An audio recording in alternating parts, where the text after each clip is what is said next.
애니멀 메디슨 오스트레일리아에서 발표한 2025년 호주 반려동물에 관한 조사에 따르면 약 770만 가구가 3,160만 마리의 반려동물을 양육하고 있습니다. 여러분, 호주 인구가 약 2,700만 명이니 사람보다도 반려동물이 더 많다는 거지요. 대략 4집 중에 3집이 반려동물을 키우고 주로 개와 고양이를 양육하는데 통계로는 반려견이 가장 많습니다. 우리 교회 앞에만 보더라도 반려견과 산책하시는 분들 종종 만나게 되지요. 그만큼 개는 우리 인간에게 친근하고 가까운 동물입니다. 그런데 여러분 한번 생각해 보셨습니까? 언제부터 개는 우리 인간에게 친근하고 가까운 동물이 되었을까? 사람이 먼저 개에게 다가갔을까? 개가 먼저 사람에게 다가온 걸까? 왜 우리 인간과 더 가까운 침팬지가 아닌 개가 사람의 반려동물이 되었을까? 여러분, 제가 이렇게 손짓하면 여러분 어디를 보십니까? 대부분 제 손이 가리키는 곳을 우리 학생들도 보네요. 제 손끝이 아니라 왜 손이 가리키는 곳을 보게 될까요? 제 마음이 이 손끝에 있는 것이 아니라 손이 가리키는 곳에 있다는 것을 여러분이 알기 때문입니다. 이를 심리학에서는 마음 이론이라고 합니다.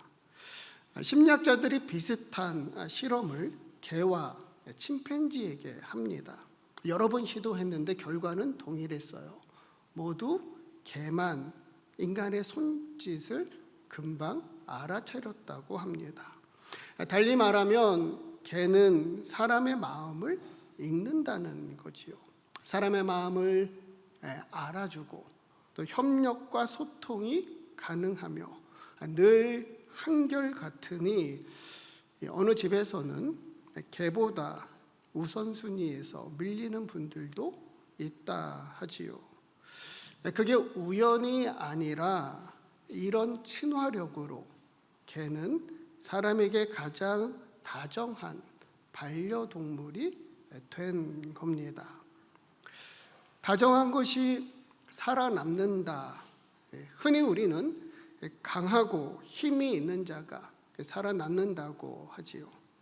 아니면 살아남은 자가 강한 자라 생각해요. 그러나 이 책에서는 전혀 다른 이야기를 주장합니다. 강한 자가 살아남는 게 아니라 다정한 자, 다정한 것이 살아남는다. 여러분, 우리 인간만을 보더라도 그렇다는 것입니다. 우리가 가장 똑똑하고 강해서 살아남은 게 아닌 거라는 거예요. 오히려 가장 다정해서 살아남았다. 경쟁과 이기심이 아니라 협력하고 소통하고 친화력이 인류 생존의 비결이었다는 주장입니다. 강하고 똑똑해서가 아니라 다정해야 살아남는다. 본문의 25절 말씀 우리 함께 읽겠습니다. 어떤 율법교사가 일어나 예수를 시험하여 이르되 선생님, 영생을 얻으리까? 여러분, 본문은 선한 사마리아인이란 제목으로 널리 알려진 말씀입니다. 자칭 똑똑하고 경건하다 자부한 율법교사가 예수님을 찾아와 이런 질문을 던져요. 내가 무엇을 하여야 영생을 얻으리까? 몰라서 물은 질문이 아니었지요.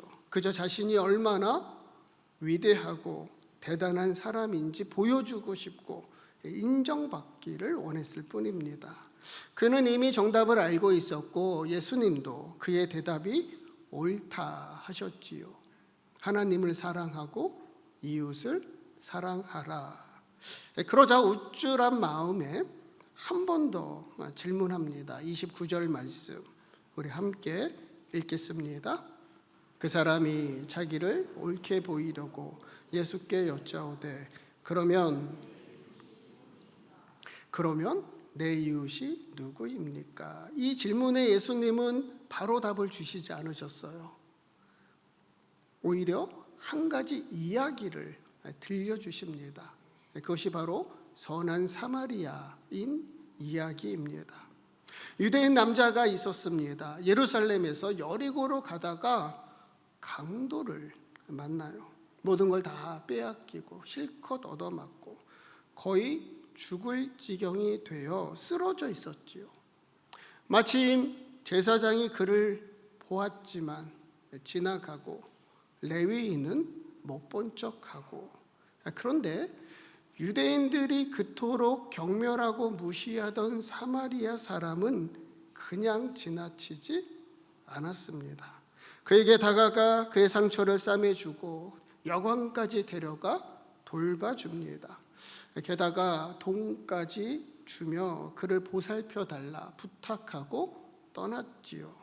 그때 예수님이 율법 교사에게 물으셨어요. 36절 말씀 우리 함께 읽겠습니다.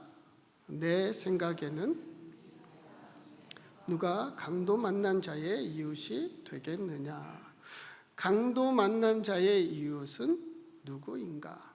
율법학자는 자비를 베푼 자라고 대답했고, 예수님은 그러자 이렇게 말씀하셨지요. 가서 이와 같이 너도 하라. 어려운 일 당한 사람 외면하지 말라. 나와 다른 부류의 사람이라고 적대하거나 무시하지 말라. 누구에게나 기꺼이 자비를 베풀라. 다정하게 대하라. 이웃이 되어주라. 그래야 영생을 얻으리라. 그런데 여기서 한 가지 질문이 더 생기더군요. 여러분, 사마리아 사람은 왜 그냥 지나치지 않고 그를 도와주었을까요? 제사장이나 레위인은 모른 척하고 그냥 지나갔잖아요. 그런데 왜 사마리아 사람은 그것도 유대인을 도와주었을까? 다정한 것이 살아남는다는 책에 안제이 파친스키라는 폴란드 사람 이야기를 소개합니다. 그는 독일 회사에서 일하는 평범한 사람이었습니다. 그런데 2차 세계대전이 발발하고 독일 나치가 침공했을 때 자기 집에 여러 명의 유대인들을 숨겨주었지요. 게다가 독일 회사에 다닌다는 명분으로 유대 거주 지역으로 들어가 고아들에게 몰래 음식을 나누어 주었어요. 결국 그 사실이 발각되어 그는 2달이나 감옥에 갇히고 가혹한 구타를 당합니다. 그런데도 그는 유대인들을 보살피고 돕는 일을 멈추지 않았어요. 놀라운 사실은 이런 일이 그 당시 그에게만 있었던 건 아니란 겁니다. 유럽에 사는 많은 이들이 목숨을 걸고 유대인을 숨겨주고 도와주었던 것이지요. 그러다 감옥에도 갇히고 고문도 당하고 추방되기도 하고, 어떤 이는 목숨을 잃고 온 가족이 몰살당하는 일도 있었답니다. 그럼에도 그들은 유대인을 하루 이틀, 한 주, 한 달, 더러는 한 해 동안 숨겨주고 보살펴 주었습니다. 대부분 나치 편에 서거나 혹은 방관할 때 왜 이들은 목숨까지 걸고 유대인들을 도와주었을까? 아무런 연고도 없는 전혀 모르는 사람을 위해 그저 평범했던 그들이 목숨까지 걸고 유대인들에게 친절을 베푼 이유는 무엇이었을까? 사회학자 사무엘 올리너와 그의 아내 펄은 당시 유대인들을 구출한 수백 명의 증언을 분석합니다. 그리고 한 가지 공통된 특징을 발견하게 되었어요. 그것은 그들이 모두 전쟁 전에 유대인 친구나 이웃, 동료, 직장 동료와 같은 지인들이 있었고 그들과 친하게 지낸 경험이 있었다는 겁니다. 가령 안제이 파친스키의 새 어머니는 유대인이었어요. 수백 명 유대인 여성을 구출하기 위해 서류를 위조한 이의 가장 친한 친구도 유대인이었고 독일 나치에 저항한 14살 소년의 소꿉친구들도 유대인이었습니다. 그들이 유달리 용감하거나 또 신앙심이 깊어서 혹은 남다르게 정의로워서 그런 일을 한 게 아니라는 거였어요. 단지 한때 혹은 오랫동안 다정하고 친밀했던 경험이 극히 평범한 사람이라도 극히 비범한 일을 하게 만들었던 겁니다. 한국에서 선교하셨던 호주인 선교사님들이 계십니다. 우리가 아는 대표적인 분들 중에 존 브라운, 변종원 목사님, 알란 스튜어트, 서두화 목사님, 바바라 마틴, 민보은 선교사님, 딕 우툰, 우택인 목사님. 그런데 이분들에게도 한 가지 공통점이 있다는 거죠. 한국 선교를 마치고 호주에 오셔서도 호주에 사는 한인들, 한인 교회를 적극적으로 도우신 겁니다. 호주 땅에 세워진 첫 번째 한인교회, 멜본 한인교회 초대 담임 목사가 알란 스튜어트 서두화 목사님입니다. 그분의 도움과 헌신으로 여러분 호주 땅에 처음 한인교회가 시작되었습니다. 그 다음에 존 브라운, 변종원 목사님 도움으로 시드니 한인연합교회가 세워집니다. 우리 한인만의 힘으로는 결코 쉽지 않았을 거예요. 그분들의 도움으로 오늘 우리가 여기에 있음을 기억하며 감사드립니다. 여러분 70년대, 80년대 호주는 한국에 대해 잘 모르고 한인들도 적고 인종차별도 있던 시절이었죠. 지금은 많은 분이 세상을 떠나셨고 연로하시지만 그분들은 마지막까지 한인들, 한인교회를 위해 큰 힘이 되어 주셨고 많은 도움을 주셨지요. 선교사님들은 왜 호주에 와서도 우리 한인들을 도우셨을까? 한국에서 다정하게 지낸 이들과의 경험이 자연스럽게 호주에 사는 한인과 한인교회로 이어진 거겠지요. 여러분 사마리아 사람은 왜 그냥 지나치지 않고 유대인을 도와주었을까? 원래 그가 선하고 좋은 사람이었기 때문에 그럴 수도 있습니다. 그러나 그도 그저 평범한 사마리아 사람 아니었을까? 다만 비슷한 상황에서 누군가로부터 도움받은 고마운 기억이 있거나 아니면 다정하고 친절하게 지낸 유대인 친구나 이웃, 동료와 같은 지인들이 있었던 것은 아니었을까? 2차 세계대전이 끝나고 학자들은 나라와 민족, 집단 간의 갈등을 해소하고자 평화를 이루는 방법이 무엇인지 연구합니다. 그래서 그들이 찾아낸 유일한 방법은 접촉이었다는 거예요. 갈등을 줄이기 위해서는 서로를 유업적인 존재로 느끼지 않아야 하는데 이를 위해 자주 만나는 접촉보다 효과적인 방법은 없다는 것이지요. 만나면 만날수록 사회적 유대가 형성되고 상황에 대해 더 알아가고 또 이해하게 되면서 점차 갈등과 적대감도 줄어든 겁니다. 사람과 사람, people to people이라는 비영리단체를 섬기는 메리 아이젠하워가 이렇게 말합니다. 내 안의 분노와 증오가 무언가 다른 것으로 변화할 수 있다는 것을 깨달았습니다. 다정한 말 한마디로 적에서 친구가 될 수 있다니 얼마나 놀라운 일인가요? 우리는 사람들을 만나게 해서 평화를 이루어낼 수 있습니다. 흔히 아는 만큼 보이고, 보이는 만큼 느끼고, 느끼는 만큼 이해하게 된다지요. 실제로 만나서 이야기를 나누다 보면 몰랐던 사실도 알게 되고 전혀 생각지 않은 일들도 일어나게 됩니다. 정말 다정한 말 한마디가 때로는 적을 친구로 만들기도 하고, 다정하고 친절한 작은 선행이 때로는 사람을 바꾸고 세상을 바꾸는 놀라운 능력이 되기도 하지요.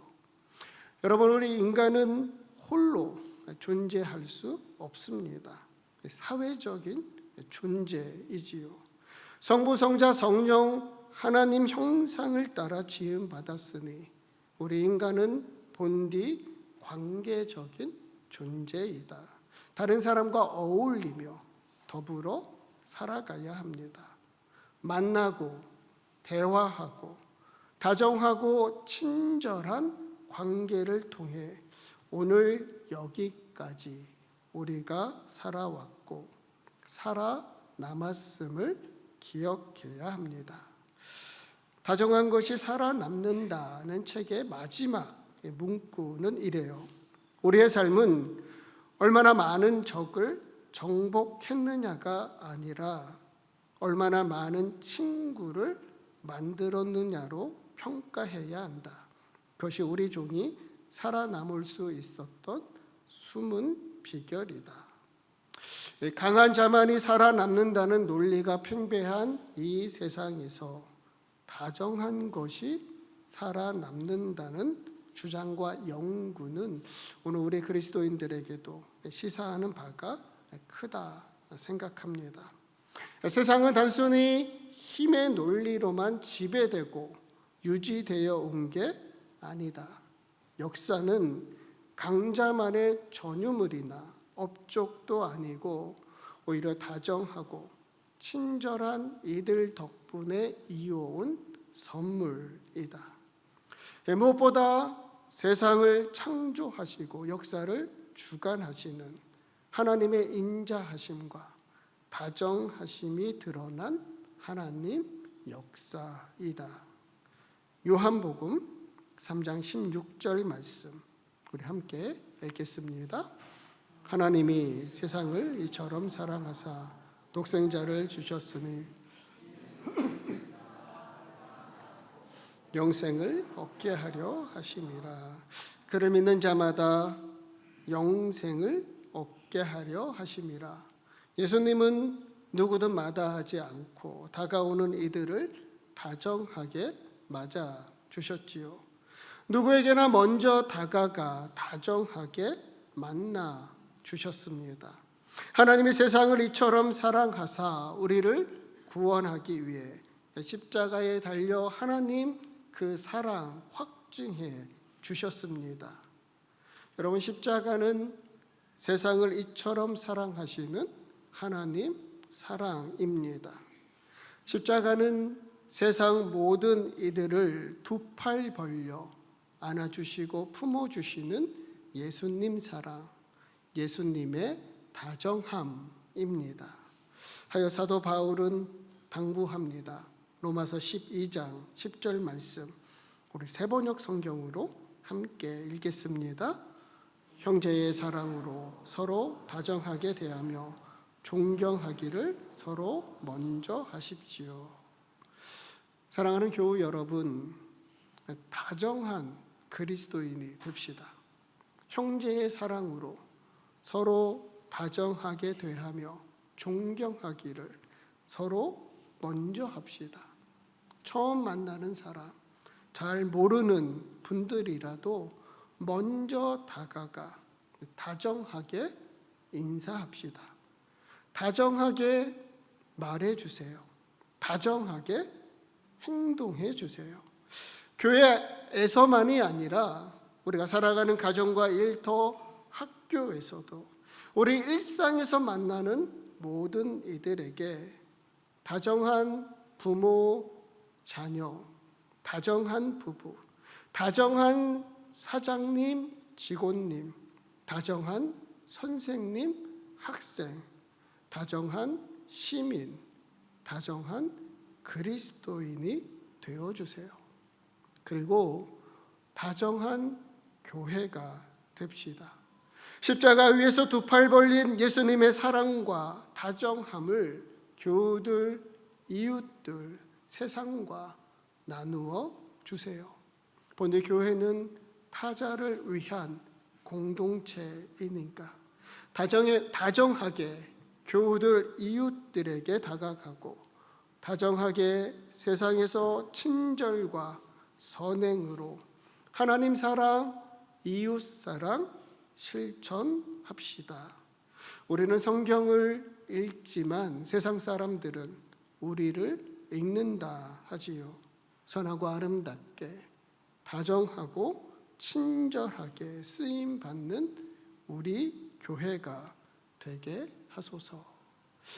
내가 무엇을 하여야 영생을 얻으리이까? 예수님 사랑으로 다정하고 친절하게 누구에게나 이웃이 되는 이가 영생을 얻으리라. 바라기는 다정하고 친절하게 사랑과 선행으로 함께하는 이들의 친구와 이웃이 되는 다정한 그리스도인, 다정한 교회, 저와 여러분 우리 시드니 교회가 되기를 주님의 이름으로 축복합니다. 아멘.